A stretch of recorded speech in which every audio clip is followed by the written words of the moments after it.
नमस्कार, DD dialogue में आपका स्वागत है। मैं हूं आदित्य श्रीवास्तव। आज बात डॉक्टर मोहन सरकार की 2 वर्षों की हो रही है और जब भारत की आजादी को 75 साल हुए थे, उस वक्त भारत के प्रधानमंत्री नरेंद्र मोदी ने कहा था कि अब अगले 25 साल अमृत काल होंगे और इस अमृत काल में पराक्रम की पराकाष्ठा करना है। वो सब काम करना है जो आजादी के बाद से अब तक नहीं हुए हैं। 100 साल जब आजादी को हो जाएंगे तो भारत विकसित देश बनेगा। ये संकल्प प्रधानमंत्री जी ने न सिर्फ खुद लिया था, बल्कि भारत की प्रत्येक नागरिक को दिलवाया था। उस पराक्रम की पराकाष्ठा में बड़ी भूमिका सरकारों की तो है ही, लेकिन समाज के हर वर्ग की है, क्योंकि हर एक नागरिक को अपनी तरफ से वो योगदान देना है विकसित भारत को बनाने में। और इस वक्त हम मध्य प्रदेश में हैं। बात उद्योग की करें, निवेश की करें, तो मध्य प्रदेश आज देश में बहुत महत्वपूर्ण स्थान है, चर्चाओं का विषय है। और ना सिर्फ देश में बल्कि पूरी दुनिया में अगर कहा जाए तो आज मध्य प्रदेश में 3 लाख किलोमीटर का सड़कों का जाल है। आज 1.25 लाख एकड़ का बड़ा लैंड बैंक मध्य प्रदेश में निवेशकों के लिए है। पहले कभी मध्य प्रदेश बिजली के लिए तरसता था, आज सरप्लस स्टेट मध्य प्रदेश बिजली के क्षेत्र में है। पानी और तमाम जो प्राकृतिक संसाधन उद्योगपति को चाहिए, कनेक्टिविटी की बात हो, इन तमाम क्षेत्रों में मध्य प्रदेश अच्छा काम कर रहा है और एक मॉडल प्रस्तुत कर रहा है दुनिया के सामने। और उस मॉडल राज्य के कुछ बड़े मॉडल्स, या यूं कहें कि कुछ बड़े ब्रांड एम्बेसडर्स आज हमारे साथ इस मंच पर मौजूद हैं। नीतियां बहुत हैं मध्य प्रदेश की सरकार ने, भारत सरकार ने देश भर में निवेश का माहौल बढ़ाने के लिए काम किया है, लेकिन उन नीतियों का प्रभाव किस तरीके से रहा है, खासकर निवेशकों के बीच में, स्टार्टअप के क्षेत्र में, आज उसी पर चर्चा करेंगे। हमारे साथ एक बहुत अच्छा सम्मानजनक पैनल है। हमारे साथ कुणाल ज्ञानी जी हैं, उपाध्यक्ष हैं आप फिक्की मध्य प्रदेश के। सर, बहुत बहुत स्वागत करते हैं आपका हमारे साथ जुड़ने के लिए। एक बड़ा औद्योगिक संगठन जो भारत में काम करता है। हमारे साथ संजीव अग्रवाल जी हैं। देखा जाए तो मध्य प्रदेश में एक ब्रांड एम्बेसडर हैं, शिक्षा, स्वास्थ्य और इंफ्रास्ट्रक्चर के क्षेत्र में अच्छा काम कर रहे हैं। और ये वो लोग हैं जो जिनको देखकर आप कह सकते हैं कि मध्य प्रदेश में पिछले कई वर्षों में किस तरीके से नीतियों ने काम किया और नीतियों की वजह से उन्होंने काम किया है। भारत के प्रधानमंत्री जी ने जब लाल किले की प्राचीर से startup India, stand up India की बात की थी, उस दौर में कई लोग मजाक उड़ाते थे कि आखिर ये बात क्या है। लेकिन आज भारत में कई स्टार्टअप के क्षेत्र में काम करने वाले लोग हैं जो उस बात का जवाब है कि आज यूनिकॉर्न वो बन चुके हैं। और मध्य प्रदेश की अगर मैं बात करूं तो ऐसे 2 बड़े ब्रांड एम्बेसडर्स कहें स्टार्टअप के क्षेत्र में, तो वो हमारे साथ मौजूद हैं। कबाड़ी वाला आपने सुना होगा, बड़ा चर्चाओं का विषय देश भर में रहा। वेस्ट मैनेजमेंट पर उन्होंने काम किया और देखा जाए तो आज पूरे देश में उनका एक बड़ा नेटवर्क है। 5000 से ज़्यादा लोग रोजगार उनके जरिए पा रहे हैं। अनुराग असाटी जी हमारे साथ मौजूद हैं, जिनको सुनने के लिए सुबह से कई युवा हमारे साथ जुड़े हुए थे और सोशल मीडिया पर भी काफ़ी आपके सवालों को लेकर बड़ी मेरे पास रिक्वेस्ट आ रही थी। हमारे साथ संयम जी हैं। संयम जी, सौर ऊर्जा के क्षेत्र में जिस तरीके से भारत आगे बढ़ रहा है और प्रधानमंत्री जी जो नेट जीरो की बात कर रहे हैं, हर घर सौर ऊर्जा पहुंचाने पर जो काम हो रहा है, उस पर संयम जी स्टार्टअप के क्षेत्र में काम कर रहे हैं। तो मुझे लगता है कि ये एक ऐसा मंच है जिससे हम नीतियों की भी बात करेंगे और समझेंगे। लेकिन कुणाल ज्ञानी जी, चर्चा की शुरुआत सर आपसे ही करना चाहूँगा। सर, इन 2 सालों में मध्य प्रदेश में तो पिछले कई समय से निवेश पर काम चल रहा है, कई सारी नीतियां सरकार लेकर आई, कई वो ऐसे काम हुए जो इतने वर्षों में नहीं हुए। सर, क्या वाकई बिजनेस करना, निवेश करना मध्य प्रदेश में आसान हुआ है? जी Aditya ji, thank you for having me here. Madhya Pradesh में आपका कहना सही है कि बिजनेस करना वाकई आसान हुआ है। इन 2 सालों में एक बहुत इंपॉर्टेंट चीज हुई है जो पहले कहीं मिसिंग थी, जो अभी हमको रियलाइज हो रही है, वो है विजिबिलिटी। GIS भोपाल में हुआ, हमारे सीएम बाहर गए, लंदन गए, यूरोप गए, लोगों से मिला, पूरे वहाँ का diaspora is now looking at India. उसके बाद एक बहुत अहम पहल हुई जो रीजनल इंडस्ट्रियल कॉन्क्लेव हुए, तो वहाँ से भी एक विजिबिलिटी बढ़ी, वहाँ करके भी लोगों का पार्टिसिपेशन बढ़ा। एंड जो हमारी पॉलिसीज़ हैं, हम लोग फिक्की की तरफ से भी टाइम टू टाइम सरकार को पॉलिसी एडवोकेसी करते हैं। उनको एक ब्रिज है हम लोग between the industry and the government, जहाँ पर उनको सरकार को हम बताते हैं कि ये रियलिटी है ग्राउंड में, इस सिंप्लीफिकेशन की ज़रूरत है। एंड हमको हमेशा इसमें एक पॉजिटिव रिस्पॉन्स ही मिलता है, जिससे एक अच्छी नीतियाँ आती हैं, अच्छी पॉलिसीज़ आती हैं और ग्राउंड पे काम फिर करना आसान होता है। संजीव अग्रवाल जी भी हमारे साथ मौजूद है। सर, आप बहुत कई वर्षों से शिक्षा और स्वास्थ्य के क्षेत्र में मध्य प्रदेश में काम कर रहे हैं, इंफ्रा के क्षेत्र में भी काम कर रहे हैं। सर, जो कुणाल जी ने कहा कि कई जगहों पर संभावनाएं हैं, रीजनल इंडस्ट्री कॉन्क्लेव्स हुई, वहां जाकर सरकार ने बताया कि कहाँ कहाँ क्या क्या संभावनाएं हैं। सर, क्या आपको लगता है कि मध्य प्रदेश में ये जो अपॉर्चुनिटीज़ हैं, खासकर शिक्षा और स्वास्थ्य की अगर मैं बात करूं, एक बड़ा सेक्टर है और उसमें मध्य प्रदेश में सरकार के स्तर पर तो काम हो ही रहा है, लेकिन प्राइवेट सेक्टर को भी काम करने की आवश्यकता है। कितनी संभावनाएं आप देखते हैं और इन 2 सालों में डॉक्टर मोहन यादव जी की सरकार ने इस क्षेत्र को किस तरीके से एड्रेस किया है? देखिए साहब, भारत बदल रहा है, बहुत तेजी से बदल रहा है। हम डेवलपिंग से डेवलप्ड कंट्रीज होते जा रहे हैं। आपने कहा प्रदेश सरकार अच्छा काम कर रही है, मैं इसे डिफर करता हूँ। प्रदेश सरकार बहुत अच्छा काम कर रही है और लास्ट 2 इयर्स में तो आप जैसे बोलते हैं ना, चमत्कार होने लगे हैं। हमारे प्रदेश जाना जाता था एग्रीकल्चर में, हमेशा इंडिया में नंबर 1 स्टेट आता था। अब आने वाले समय में हमारा प्रदेश इंडस्ट्रियलाइजेशन में नंबर 1 आने वाला है बहुत जल्दी, क्योंकि जिस हिसाब से मोहन सरकार काम कर रही है, अब विश्वास नहीं करेंगे, जैसे जुनून हो गया है कि सब इंडस्ट्रियाँ लगनी है तो देश की कहाँ लगनी है, मध्य प्रदेश में लगनी है। तो उन्होंने इतने सारे एक्टिविटीज़ करना शुरू कर दी है। अभी मैं 3 दिन पहले अहमदाबाद में एक बड़े प्रोग्राम में था, वहाँ मुझे पूरे देश के इंडस्ट्री मिले। बोला साहब आपका सीएम को क्या हो गया? मैंने क्या हो गया बॉस? और बोले साहब हाले हमारे स्टेट की इंडस्ट्रियाँ सब मध्य प्रदेश ले जा रहे हैं, जो हमारे स्टेट में आने वाली थी। एक कलकत्ता का व्यापारी था, बोले साहब हमसे पर्सनल 1 to 1 बात कर रहे हैं बम्बई में। ये तो अभी भी हम बहुत सारे अट्रैक्शंस पैदा करे हुए हैं सब्सिडीज़ के फॉर्म में, उनको लैंड बैंक दे रहे हैं, उनको रेड टेपिटिज्म से हटा के डायरेक्ट अप्रोच कर रहे हैं। रेड कारपेट बिछाया हुआ है। रेड कारपेट बिछाओ, रेड टेपिज्म से हटा दिया है, जो एक बहुत बड़ा आजकल हमारे देश में चलता था। अंग्रेज जो डाल के गए थे नींव, वो चले आ रही थी नींवें, तो वो अब हर्डल्स हट गई हैं, अब आ गया है। और सबसे बड़ा एक जो हमारे प्रधानमंत्री मोदी जी को मैं नमन करूंगा, उनको धन्यवाद दूंगा कि उन्होंने जो एक प्राइवेट पर्सन के साथ, जैसे जो जितने भी डेवलप कंट्रीज हमने देखा जाए, वो क्यों डेवलप हुए? क्योंकि उसमें प्राइवेट एंटरप्रेन्योर्स को, प्राइवेट बिजनेसमैन को साथ में लिया सरकार ने।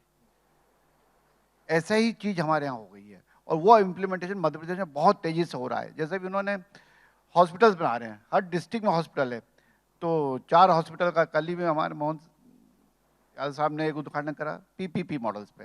क्योंकि सरकार को बिजनेस नहीं करना है, सरकार बिजनेसमैन नहीं है, सरकार रेगुलेटर्स हैं। सरकार एसओपीज बनाएंगे, सरकार मतलब चीज़ों को कंट्रोल करेंगे। धंधा तो धंधे वालों को करने दो ना साहब, अपन बनिए आदमी, हम धंधा करेंगे यार कहाँ सरकार हमें चलवाओ आप। और अब यही सरकार भी कर रही है, यही सरकार कर रही है, करके दिखा कर रही है, करके दिखा दिया सरकार ने। आने वाला समय हमारा मध्य प्रदेश का है, हमारे देश का है। और फिर से जो सोने की चिड़िया थे हम 2047, मुझे नहीं क्यों मोदी जी 2047 बोल रहे हैं, मुझे नहीं लग रहा 2047, उससे पहले हो जाएगा। मुझे लग रहा है 2030-32 तक इस मोदी जी कर देंगे। जिस हिसाब से उनकी स्पीड है, जिस हिसाब से हमारी मोहन सरकार की स्पीड है, हम तो चले जा रहे हैं, तेजी से उड़े जा रहे हैं। अब तो आप जैसे लोग हैं तो मुझे लगता है संभव भी है, होगा ही होगा। मैं नहीं, आपके जैसे अब सब में चेतना जागृत हो गई है, जैसे बोलते हैं, और ईश्वर की कृपा हो गई है हमारे ऊपर, हमारे देश पे कृपा है, मध्य प्रदेश पे कृपा है। मैं भोपाल का थोड़ा वाशिंदा हूँ, तो भोपाल पे स्पेशल कृपा है, क्योंकि हम इतना ज़्यादा हो नहीं पाए थे, हम छोटी छोटी चीज़ों में लगे थे। अब हमने सोचा है कि हम भी कर सकते हैं और करके दिखाना शुरू हो गया है। अनुराग जी, कबाड़ी वाला जो आता था पहले, जो एक नॉर्मल एक लोगों के दिमाग में एक बना हुआ था कि घर में एक व्यक्ति आएगा, ठेला लेकर आएगा, कबाड़ा लेकर जाएगा, चिल्लाता हुआ आएगा, उसको आपने लोकल से ग्लोबल बना दिया। ये सोच कहाँ से आई? ये इसलिए चर्चा का विषय है कि ये स्टार्टअप के क्षेत्र में शायद प्रधानमंत्री जी ने जब आह्वान किया था, तब ऐसे आइडियाज जो आप वेस्ट मैनेजमेंट पे अच्छा काम कर रहे हैं, जो भारत की समस्याओं का समाधान दे रहे हैं, ये startups. So thank you so much यहाँ बुलाने के लिए।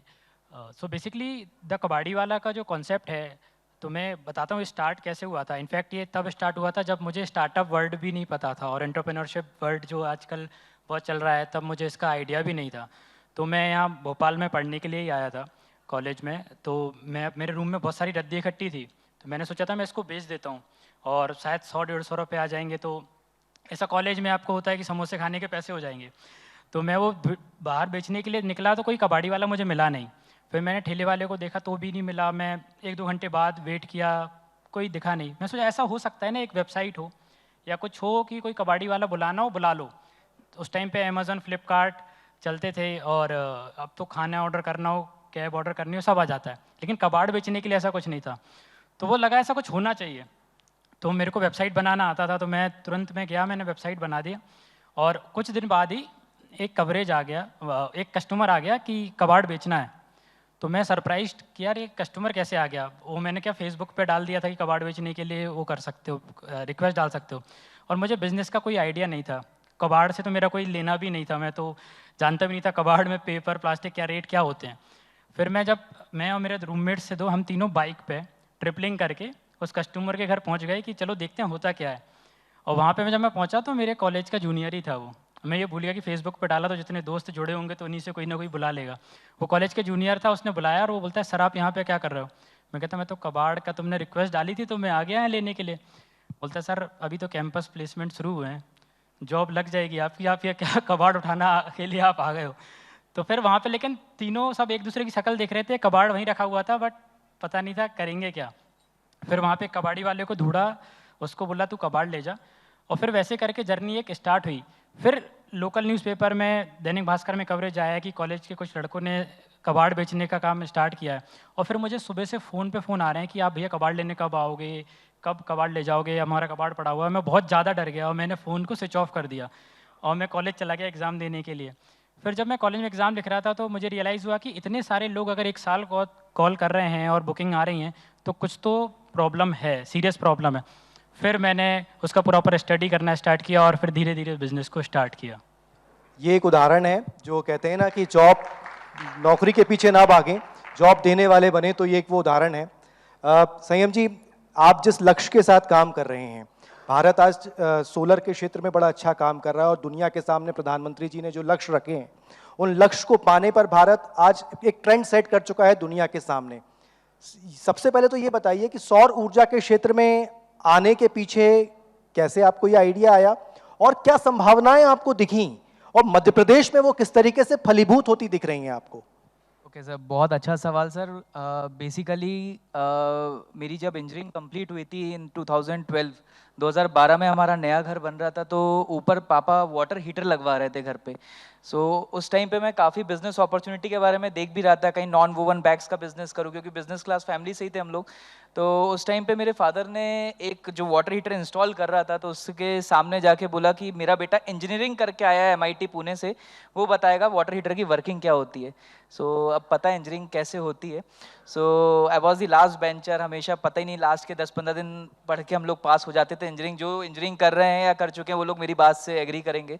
सो आंसर पता नहीं था, बट घुमा फिरा के, इंजीनियर की आदत है कि भाई वाइवा होता है तो सामने वाला जो सवाल करता है उसको घुमा फिरा के हमें जो पता रहता है हम वहाँ पे ले आते हैं। But at the and he was my father. तो पापा कोने में लेके गए, बोला बेटा थोड़ा सा पढ़ाई कर लो, फिर मुझे शाम को बताना वाटर हीटर काम कैसे करता है। सो वही एक लाइफ का टर्निंग पॉइंट था जब मैं गूगल पे बैठ के, यूट्यूब पे बैठ के सर्च कर रहा था कि वाटर हीटर की वर्किंग कैसे होती है। तो वहाँ से एक ऑप्शन मिला कि नहीं यार, ये भी एक ऐसी फील्ड है जो आने वाला टाइम सोलर इंडस्ट्री का बहुत अच्छा रहेगा। ये मैं 2014 की बात कर रहा हूँ, 13-14 की बात कर रहा हूँ। तो उस टाइम पे जहाँ मुझे मेरे फादर ने कभी गोवा भी सोलर नहीं जाने दिया, सो उस टाइम पे चाइना में काफ़ी बूम आ चुका था सोलर का। सो इलेक्ट्रिक व्हीकल और सोलर इंडस्ट्री का काफ़ी बूम आ चुका था। तो मेरी जो पहली सोलो ट्रिप थी वॉज इन चाइना। तो 1 महीने मैं चाइना में रह के आया था, वहाँ पे भी काफ़ी रिसर्च और काफ़ी चीज़ों पे वहाँ पे हमने काम किया। Then I started my journey with solar. और मैं बात करूँगा पिछले लास्ट के 2 सालों की मैं बात करूँ तो जब से PM सूर्य घर मुफ्त बिजली योजना का जो मिशन आया है उसके तहत आज मतलब पूरे इंडिया में सोलर इंडस्ट्री का बूम आ चुका है। आज बैंकिंग से लेके फाइनेंस से लेके 6% रेट ऑफ इंटरेस्ट से लेके सब चीज़ सोलर को इतना सिस्टमेटिक कर दिया है गवर्नमेंट ने कि कोई भी दिक्कत नहीं है। हार्डली आप सोलर प्लांट लगाएंगे 15 से 20 दिनों के अंदर 78,000 की सब्सिडी भी आ रही है। तो इसी के साथ हमने सोलर का काम चालू किया और साथ ही साथ लगभग मैं मेगावाट लेवल पे काम कर चुका हूँ पिछले 11 सालों में। और हम लोग एक सोलर का ट्रेनिंग इंस्टीट्यूट भी रन कर रहे हैं जिसमें से हमने 1000 से ज़्यादा स्टार्टअप्स भी पैन इंडिया में क्रिएट किए। कुणाल जी, आप वो उन जनरेशन्स में से हैं जिन्होंने जब स्टार्टअप इंडिया की बात भी नहीं हुई थी उसके पहले स्टार्टअप्स किए, मतलब अपना बिजनेस स्टार्ट किया और आज दुनिया तक पहुंचे हैं। उस समय जो चुनौतियां थीं आपके सामने बिजनेस स्टार्ट करने को लेकर, और आज जब भारत की सरकार हो चाहे मध्य प्रदेश की सरकार हो, नीतियों में जो बदलाव हुए, समय के साथ बदलाव हुए, क्या वो चुनौतियां कम हुई हैं? क्योंकि ये सवाल इसलिए सर कि आपके बिजनेस शुरू करने के बाद एक नया इकोसिस्टम देश में बनना शुरू हुआ था, तो वो सिस्टम क्या बदला? क्या वो एक नया माहौल हुआ? जी बिल्कुल हुआ। मैंने 2011 में अपना बिजनेस की शुरुआत करी थी, और जब हमने करी थी तो उस समय मल्टीपल लेयर्स होते थे। एक्साइज, सेंट्रल एक्साइज होता था, स्टेट में हमारे वैट आया नहीं था, बट स्टेट के अपने टैक्सेस होते थे, और काफ़ी कॉम्प्लेक्सिटीज़ रहती थी। तो जब मेरी शुरुआत हुई थी तो मेरी तो एक बहुत छोटी सी एक प्रोप्राइटरशिप फर्म थी जहाँ से मैंने स्टार्ट किया था। उसमें से फिर हम लोगों ने अपने उद्योग को बढ़ाया, और मुझे बताते हुए आपको खुशी हो रही है कि आज हम 5 राज्यों में हमारी फैक्ट्रियां हैं और एक पब्लिक लिमिटेड कंपनी बन चुके हैं, और बाहर जाके भी हम लोगों ने काम किया। अब इसमें इन 10 सालों के अंदर हर जगह सिंप्लीफिकेशन आए। जीएसटी एक बहुत बड़ा रोल आउट था जिसने चीज़ों को बहुत सिंप्लीफाई किया। हमें आज भी याद है कि हमारी यूनिट्स के बाहर एक्साइज, इंस्पेक्टर्स, चेकिंग्स, वो सारी चीज़ें ख़त्म हुई। उसके बाद फिर आज जीएसटी में इज़ वेरी सिंप्लीफाइड। हम एक्सपोर्ट करते हैं, हम लोग 17 देशों में एक्सपोर्ट करते हैं। जो सरकार की स्कीम्स हैं, हमें किसी विभाग के पास नहीं जाना पड़ता, किसी को फ़ोन नहीं करना पड़ता, ऑटोमेटिक जो सब्सिडीज़ हैं वो हमारे अकाउंटों में आ जाती हैं। यानी जो सिंगल विंडो सिस्टम की बात सरकार कर रही है, जो रेड कारपेट की बात संजीव जी कर रहे थे, वो एक्चुअल में दिख रहा है? वो बिल्कुल है, और वो ऑन ग्राउंड है। और जैसा संजीव जी ने अभी बताया, मैं भी लंदन में था, वहाँ पर बहुत बड़ा इंडिया डियास्पोरा है। मध्य प्रदेश के बहुत सारे 4-5 हज़ार लोग हैं जो कि बहुत इंटरेस्टेड हैं निवेश करने में। कुछ लोग कर भी रहे हैं, कुछ लोग करने वाले हैं, और महाराष्ट्र से लोग आके देख रहे हैं यहाँ पे कि हम मध्य प्रदेश में क्या क्या अपॉर्चुनिटी हो सकती है, क्योंकि हमारे पास एक बहुत बड़ी पॉसिबिलिटी है। आज लैंड रेट्स अगर मैं बात करूँ, मध्य प्रदेश में सबसे कम है।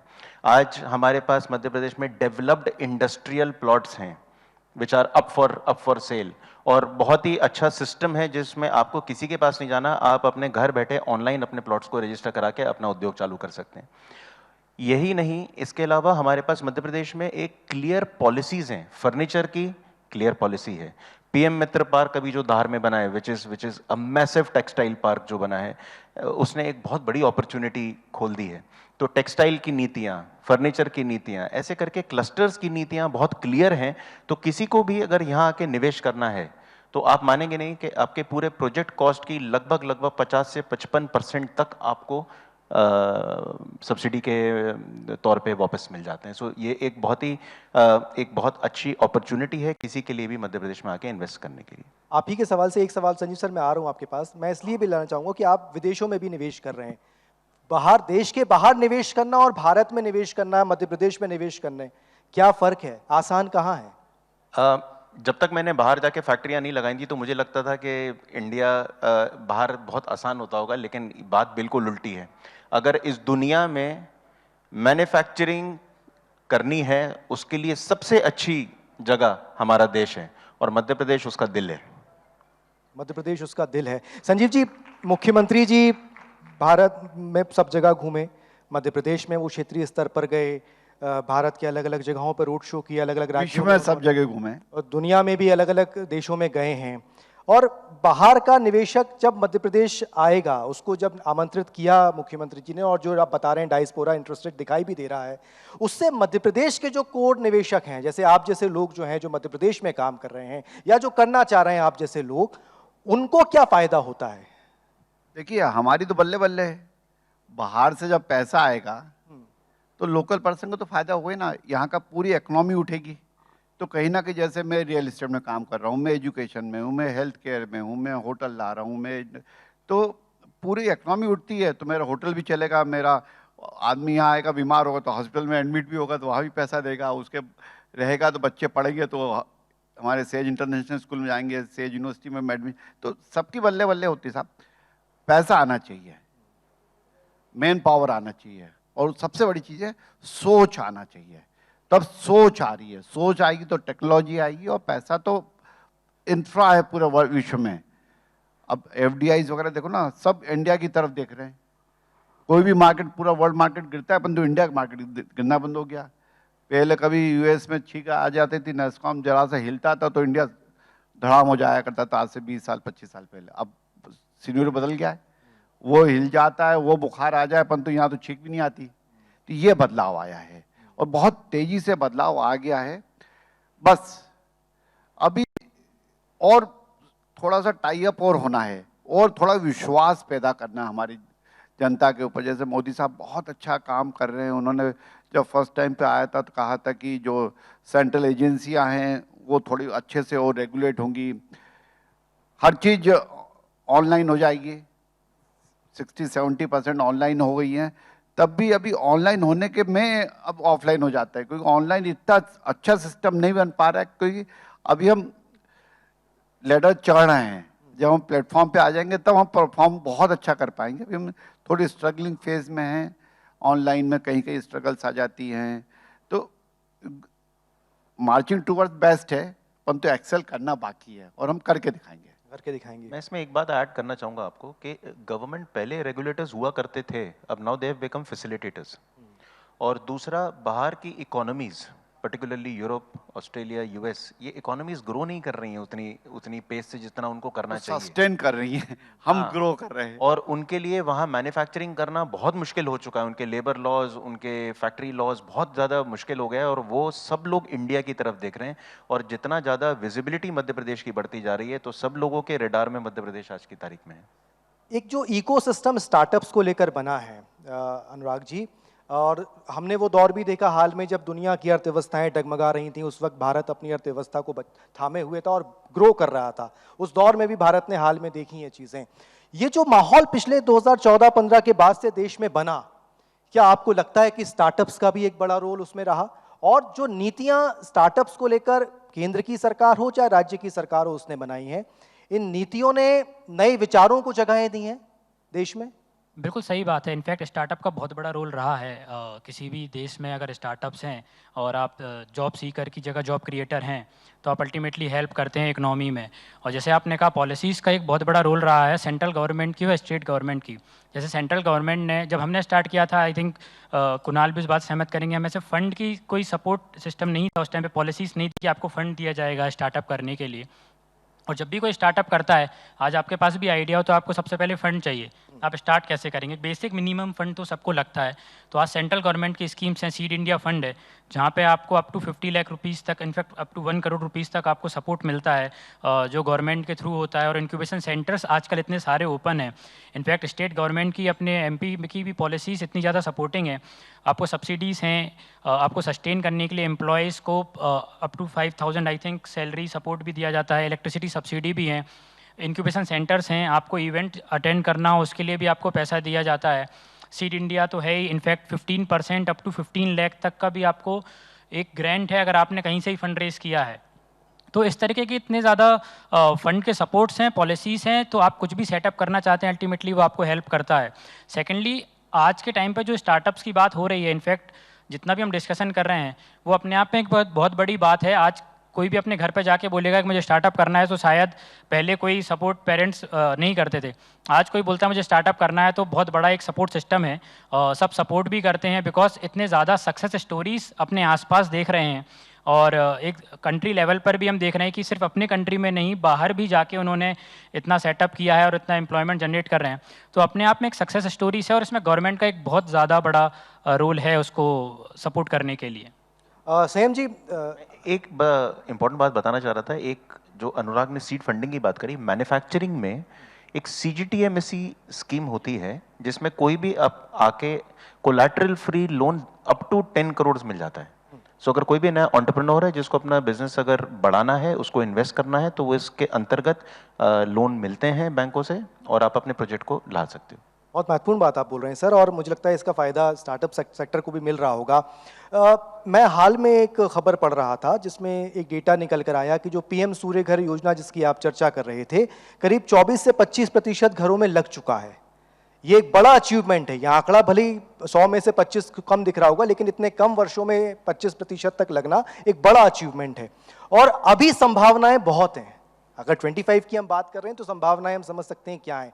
प्रधानमंत्री जी का जो विजन रहा, उस विजन ने क्या रास्ते खोले हैं आप जैसे लोगों के लिए आइडियाज पाने के लिए और उन रास्तों पर अपने नए चीजों को शुरू करने के लिए, और उसने सरकार की नीतियों ने उसमें एक सपोर्ट किया है? क्योंकि राज्य की सरकार हो, उसने सब्सिडीज पे काफी काम किया, स्टार्टअप्स को बढ़ावा देने पर एक बड़ा लैंड बैंक मध्य प्रदेश में है, क्या उसका फायदा मध्य प्रदेश में हो रहा है? और संभावनाएं सौर ऊर्जा के क्षेत्र में आपको लगती हैं कि अभी बहुत है मध्य प्रदेश में और कई और स्टार्टअप्स हैं? सर अगर मैं बात करूं, आज से 10 साल पहले भोपाल में शायद 2 या 3 सोलर की कंपनियां होती थी, लेकिन मैं आपको कल का जो प्रेजेंट डेटा है, मोर देन 1200 से ज़्यादा केवल भोपाल की ही सोलर की रजिस्टर्ड कंपनियां हो चुकी है, और हर महीने कम से कम 40 से 50 नए सोलर वेंडर रजिस्टर्ड होते जा रहे हैं। तो सर जो वेंडर रजिस्टर्ड हो रहे हैं, साथ ही साथ वो बहुत सारी जॉब अपॉर्चुनिटी भी क्रिएट कर रहे हैं। तो मार्केट में सर स्टार्टअप्स का बहुत अच्छा, यहाँ पे अगर किसी को सोलर का बिजनेस स्टार्टअप करना है तो गवर्नमेंट ने बहुत ही कम रेट ऑफ इंटरेस्ट पे उनको लोन भी प्रोवाइड किया है कि 5 लाख से लेके 10 करोड़ तक का आप लोन भी ले सकते हैं। तो स्टार्टअप्स के लिए मुझे नहीं लगता कि अगर आपको सोलर की फील्ड में स्टार्टिंग करना है, बिजनेस शुरुआत करना है, तो बहुत पहले होता था कि आपको कम से कम 20-40 लाख रुपए होने चाहिए, तब जाके आप बिजनेस चालू कर सकते हैं। क्योंकि हम लोग पहले मटेरियल पूरा गुजरात से बुलाते थे, बट आज सारी गुजरात की कंपनी भोपाल में बैठी हुई है, जैसे सर ने भी बताया। तो आज बाहर की कंपनी, गुजरात के लोग अपना वहाँ का सोलर बिजनेस छोड़ के यहाँ पे आ चुके हैं कि भैया वहाँ पे 18 साल में बहुत कमा लिया, अब मार्जिन नहीं बचा है, अब हमें भोपाल में आके या एमपी में आके काम करना है। तो बाहर की जितनी भी हमारी अदर स्टेट्स हैं, उन सभी का टारगेट है मध्य प्रदेश कि भैया अब बिजनेस करना है तो मध्य प्रदेश में आके करना है। तो मेरा यही सजेशन है। जी, आप तो भोपाल में बहुत सालों से मध्य प्रदेश में काम कर रहे हैं सर। कोई भी निवेशक जब मध्य प्रदेश आता होगा तो आप जैसे लोगों से संपर्क भी करता होगा, पूछता भी होगा कि सर सरकार अपनी बात कर रही है वो ठीक है, सरकार अपनी नीतियाँ बता रही है चीज़ें, आप बताइए कि मध्य प्रदेश में निवेशक क्यों आए? क्या है मध्य प्रदेश में ऐसा? बॉस क्या नहीं है मध्य प्रदेश में, ये पूछो ना। सब कुछ तो है।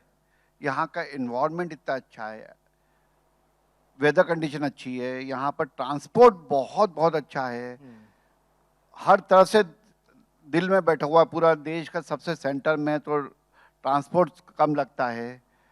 यहाँ क्या कानून व्यवस्था बहुत अच्छी है। यहाँ पर आप कभी सुना जैसे यहाँ कहीं फिरौती के लिए अपहरण हो गया या फिर बड़ा गैंगवार हो गया, कुछ है ही नहीं। जैसे आप दूसरे स्टेट से आप देखो ना, कभी वहाँ बोलते वहाँ गैंगवार हो गया, वहाँ पर अपहरण हो गया, वहाँ पर लूटमार हो गया, कुछ नहीं है। यहाँ की जो बेसिक जितनी पब्लिक है, यहाँ के जो पॉपुलेशन है, वो बहुत शांत है। बहुत बाहर के लोग ही आए, जैसे आप मेरे भी फादर 58 में यूपी से आए थे, सर्विस करने आए थे, फिर यहाँ एस्टेब्लिश हो गए, यहाँ बस गए। यहाँ पर बाहर के लोग बहुत सारे आए हुए हैं, परंतु कौन लोग आए हुए हैं? जो बाहर के शांत लोग थे, जो वैसे लोग तो वही रह गए। तो ये जो स्टेट बना, ये बहुत एक अच्छा स्टेट डेवलप हुआ है। हाँ, अभी तो हमारे स्टेट में इंडस्ट्रियलाइजेशन पे बहुत ज़्यादा वर्क नहीं हुआ था, जैसे दूसरे स्टेट में मोदी जी ने जैसे 2001 में गुजरात को हिला के रख दिया था। अब मोहन सरकार ने 2 साल में, जो मोदी जी ने 2001 में गुजरात को हिलाया था, अब वो मध्य प्रदेश में मोहन सरकार हिला रही है और देश में मोदी सरकार हिला रही है 2014 से। तो डेवलपमेंट शुरू हो गया है। तो मैं सभी पूरे देश के जितने मेरे साथी लोग हैं, जितने बड़े इंडस्ट्रियलिस्ट हैं, it's a golden opportunity. Madhya Pradesh आइए, यहाँ पर लैंड लीजिए, बहुत ऐसे रेट में मिलेगी जो आप सोचते हो उस रेट पे सरकार देने वाली है। और सब्सिडी है, आज सब्सिडी में आप देखेंगे पूरे कंट्री में सबसे अच्छी सब्सिडीज हम ऑफर कर रहे हैं। क्योंकि इंडस्ट्रीज को क्या करना है, उसको एक अच्छा एनवायरनमेंट चाहिए, वर्कफोर्स चाहिए और कमाई करना है। तो तीनों चीज़ें यहाँ हो रही है, तो दे डिड और जीतेगा। इसलिए मध्य प्रदेश बहुत तेजी। मुझे लगता है कि आपकी बातें, आप सभी लोग जो हैं, चेहरे हैं वो मध्य प्रदेश के, जो देश दुनिया देख रही है और जिनको देखकर मध्य प्रदेश में निवेशक आएगा, जिस पर सरकार लगातार काम भी कर रही है। बहुत बहुत शुक्रिया करेंगे संजीव अग्रवाल जी आपका हमारे साथ जुड़ने के लिए, इस चर्चा में शामिल होने के लिए। कुणाल ज्ञानी जी आपका बहुत बहुत शुक्रिया हमारे साथ जुड़ने के लिए। आपका बहुत बहुत शुक्रिया हमारे साथ अनुराग जी जुड़ने के लिए, और बहुत बहुत शुभकामनाएं आपको। संयम जी आपका बहुत बहुत शुक्रिया हमारे साथ जुड़ने के लिए। तो इस मंच के जरिए हमारी कोशिश थी उस ग्राउंड रियलिटी को भी जानने की कि जो दावे और वादे किए जा रहे हैं, नीतियां जो बताई बताई जा रही हैं वो नीतियों का असर जमीन पर किस तरीके से हो रहा है, जो काम करने वाले निवेशक हैं वो उसको किस तरीके से महसूस कर रहे हैं। मुझे लगता है कि आज इस संवाद के जरिए ये भी बात दर्शकों को समझ में आई होगी कि मध्य प्रदेश में आखिर चल क्या रहा है और मध्य प्रदेश की सरकार जो दावे और वादे नीतियों की कर रही है, निवेशक फ्रेंडली माहौल की कर रही है, तो वो किस तरीके से मध्य प्रदेश में देखने को मिल रहा है। फिलहाल इस चर्चा में इतना ही, दीजिए इजाजत, नमस्कार।